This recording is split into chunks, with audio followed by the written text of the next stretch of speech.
দেখো বন্ধুরা, দেখো আমার ছেলে দেখো এখনো ঘুমিয়ে যাচ্ছে। ঘুম আর ঘুমছে না।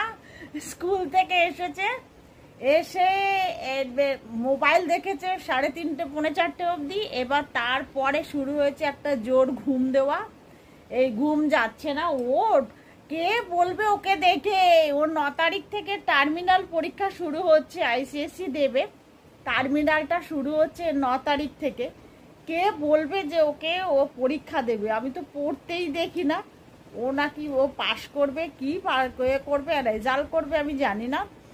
আর ওর বাবা তো সবসময় বলে যাচ্ছে, বাবা একটু পড়াশোনা কর, ওট ওট আর এইদিকে তাকা।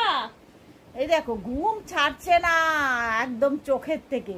এইদিকে ঠান্ডা লাগছে, কিন্তু এইদিকে দেখো ফ্যান গাগা করে ঘুরছে। এবার রাত্রে আবার এসিও চলছে, এত গরম ওর শরীরে। আমাকে বলে কি, আজকে তোমার এত গরম ঠান্ডা কিসে? তুমি এখানে ফ্যান চালাচ্ছ না, আস্তে আস্তে ফ্যান চালাচ্ছ, জোরে ফ্যান চালাও। স্কুল থেকে এসে জোরে ফ্যান চালিয়ে এখন ঘুনু করছে, ঘুনু। ও